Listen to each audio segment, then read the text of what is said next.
पर बेटा तुम्हें तो हमने शादी से पहले ही बताया था ना कि हमारे घर की बहुएं नौकरी नहीं करती। फिर शादी के इतने सालों बाद तुमने क्या जिद पकड़ ली है नौकरी की? देखो बेटा, तुम्हें पता है ना, इस घर का पत्ता भी नहीं हिलता तुम्हारे बिना। अब तुम नौकरी की जिद करके बैठ गई हो, अगर तुम नौकरी करोगी तो घर कौन संभालेगा? बिखर जाएगा ये घर, देखना। माँ जी, मैंने आज तक वही किया है जो आपने कहा है। मुझे आपसे कोई शिकायत भी नहीं है, मुझे किसी से कोई शिकायत नहीं है, पर मुझे खुद से शिकायत है। मैंने अपने मम्मी पापा के कहने से जल्दी शादी कर ली।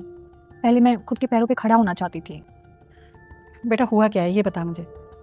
माँ जी, आपका बेटा दुष्यंत, मैं जब उससे पैसे मांगती हूँ तो ऐसा लगता है भीख मांग रही हूँ।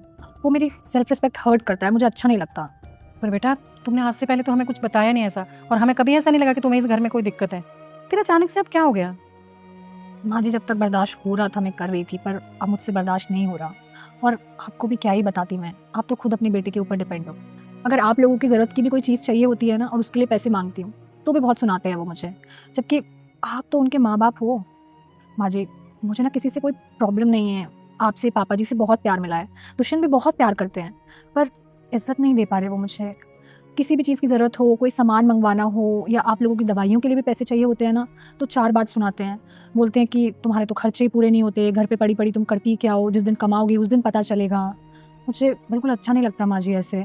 और मैं इतनी पढ़ी लिखी तो हुई कि आप लोगों की ज़रूरत है और अपनी ज़रूरत है, घर के सारे खर्चे मैं आराम से उठा सकती हूँ। अच्छा, मेरी बुराई चल रही है? नौकरी करना है? नौकरी करने के लिए पढ़ा लिखा होना जरूरी है, और जितनी तुम पढ़ी लिखी हो ना, तुम्हें कोई छोटी सी नौकरी भी ना दे। इसलिए अपने दिमाग से नौकरी का भूत उतार दो और घर संभालने पर ध्यान दो। तुम अनपढ़। अच्छा, जिसे तू अनपढ़ कह रहा है ना, तू उससे ज्यादा पढ़ी लिखी है। वो एमए इंग्लिश किया है उसने, और साथ में कंप्यूटर की डिग्री है उसके पास। तुझे शादी के टाइम हमने इसलिए नहीं बताया था कि तेरी ईगो हर्ट हो जाएगी और तू उससे शादी ही नहीं करेगा। रिया मुझे देखते ही पसंद आ गई थी, इसीलिए मैंने उसे बोला कि तुझे ना बताया कि वो कितनी पढ़ी लिखी है।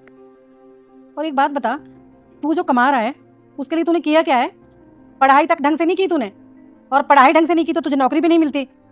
वो तो तेरे पापा ने अपना चलता हुआ बिजनेस तुझे दे दिया, वरना तू घर पे बैठा था, कोई नौकरी पे नहीं रखी। बेटा, तुम्हें मेरी कसम है, मैं हनुमान आज उन लोगों को करोड़पति बनाने वाला हूँ जो मुझे फॉलो करके मेरी वीडियो को 5 लोगों को भेजेगा। यकीन नहीं है तो करके देखो और देख लो मेरा चमत्कार। तुझे और आज मुझे लग रहा है कि हमने वो बात छुपाकर गलती की है, लेकिन आज मैं वो बात बताकर अपनी गलती सुधारना चाहती हूँ। मुझे नहीं पता था कि हमारे बेटे की सोच इतनी छोटी है कि अपने परिवार के लिए जो कुछ भी करता है वो एहसान जताकर करता है। हमने तो तेरे लिए जो कुछ भी किया ना बेटा, खुशी खुशी किया। खुद हमने आधे पेट खाया, लेकिन तुझे भर पेट खाना खिलाया। खुद फटा पुराना भी पहन लिया और तुझे हमेशा नया कपड़ा पहनाया।